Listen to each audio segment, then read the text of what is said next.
My ex-fiancé told our friends I was his beta test, the woman you figure things out with before you find the one you actually want to marry. He said it with a smirk over cocktails while introducing my replacement.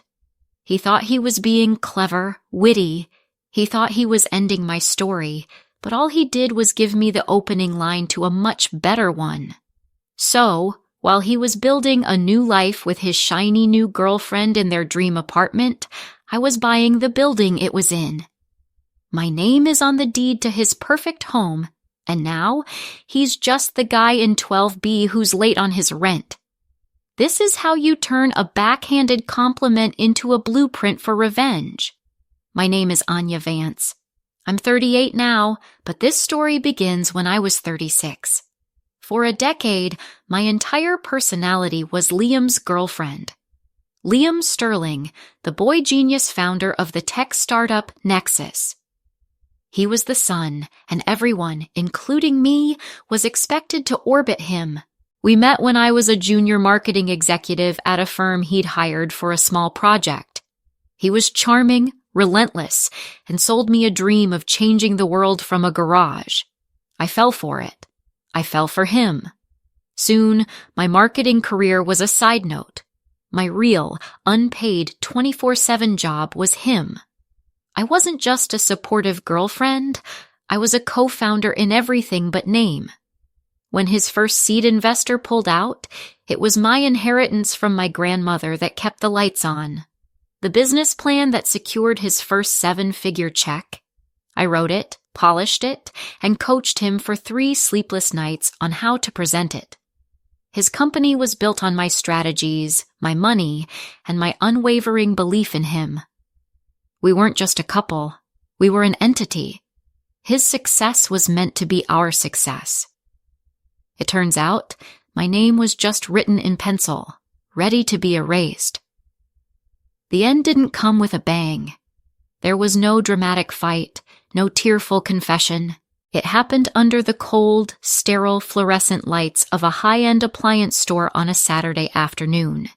It was the final step. We had just closed on a beautiful house in the suburbs, the one with the big yard for the dog we were going to get. All that was left was to choose the appliances.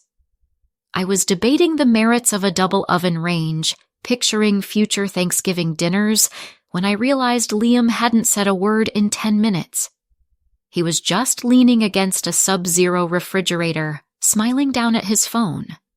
That smile, it wasn't for me. It hadn't been for me for a while. He looked up, and his face was calm. Too calm. Anya, we need to talk. And right there, between the dishwashers and the wine fridges, he dismantled my life. He'd met someone. A graphic designer he'd just hired, named Maya. She's just uncomplicated, he said, as if our shared history was a complex problem he was tired of solving. He told me it was over. Then, as I stood there speechless, the air knocked out of my lungs, he delivered the phrase that would become my mantra. He reached out, a pathetic attempt at a comforting touch on my arm. Look, I'll always be grateful for everything. You were the perfect beta test. I learned so much with you, but Maya's the finished product. He said it so matter-of-factly, like he was discussing an app update. Like 12 years of my life, my love, my work, was just a trial run for someone else's happiness. I didn't scream. I didn't cry. Something inside me snapped shut, became cold and hard and sharp. I just looked at him, at this stranger standing in the shell of the man I loved, and I nodded. Because in that moment, I understood. I wasn't the beta test anymore. I was the programmer, and I was about to write him out of the code. He offered to buy me out of the new house.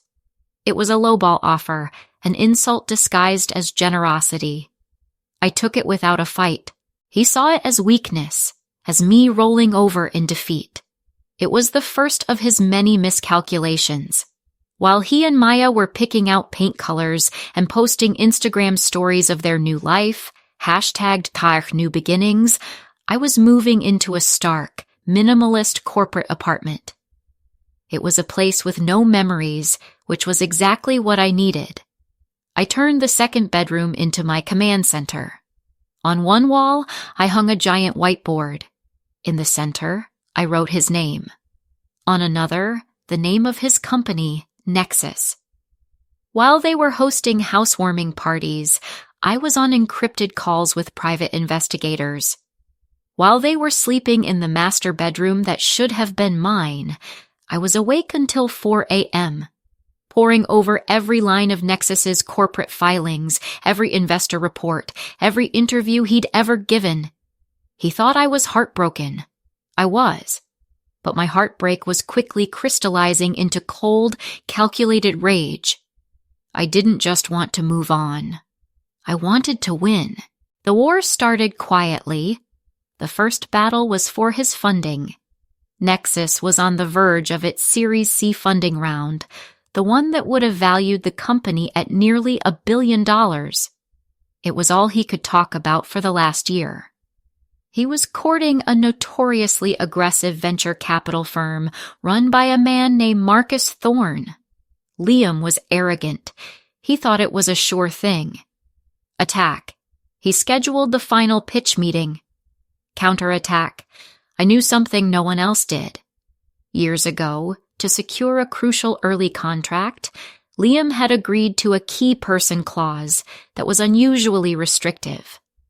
I had warned him against it, but he was desperate. The clause was buried deep in a contract for a legacy client, but it effectively gave that client leverage if Liam ever left the company. It was a ticking time bomb I had helped plant. A week before his big meeting, an anonymous, formal inquiry was sent to Thorne's legal team from a concerned shareholder group, a shell corporation I'd created asking for clarification on all of Nexus's key person vulnerabilities. It was enough. Thorne's team, known for their brutal due diligence, postponed the meeting to investigate. The deal didn't die, but it was wounded, bleeding out. Liam was shaken, and the first hairline crack appeared in his perfect world. He knew it was me. He didn't have proof, but he knew. So he retaliated in the only way he knows how, by trying to control the narrative. He started a smear campaign. He told our old friends I was becoming unhinged, that I was harassing Maya. "She just can't let go," he'd say with a sad shake of his head. "I'm worried about her." It was a classic move. Paint the woman you've wronged as crazy. So I countered. I didn't fight it. I used it. I arranged a chance meeting with Maya at a yoga studio I knew she frequented. I was serene, friendly, smiling. I told her I wished them nothing but the best. "Liam is a genius," I said, my voice full of fake sincerity. "But he's under so much pressure. That Nexus funding isn't as secure as he pretends. I just hope he has people around him now who can handle the stress." I saw the flicker of doubt in her eyes. It was perfect. His attempts to make me look crazy now looked like a desperate attempt to hide his own professional failures. I wasn't the crazy ex. I was the concerned, knowledgeable one. He was trying to play checkers. I was playing chess, the checkmate. This was the final move, the one that would require all my capital and all my nerve. Liam's ultimate fantasy wasn't just a successful company. It was to own the building that housed it. The Phoenix Tower was a landmark, an architectural icon downtown. It was a symbol of old money and power, and having his company's name on it was his endgame. What he didn't know, but I did, was that the family-run real estate firm that owned it was on the verge of bankruptcy. They were leveraged to the hilt and needed a silent, fast, all-cash buyer to avoid public humiliation. While Liam was frantically trying to reassure his investors and his new girlfriend, I was in a boardroom with the patriarch of that family. I wasn't Anya Vance, the heartbroken ex. I was the managing partner of Vance Strategic Properties, a private equity firm I had founded with my buyout money and two other powerful investors who had been burned by Liam in the past. We didn't make an offer. We presented a lifeline, an all-cash deal to be closed in 10 business days with an ironclad non-disclosure agreement. It was an offer they couldn't refuse. The news broke on a Tuesday. Liam didn't hear it from me. He heard it from his office manager, who forwarded him a building-wide memo. It was a professionally printed letter on thick, creamy cardstock, announcing the transfer of ownership of Phoenix Tower.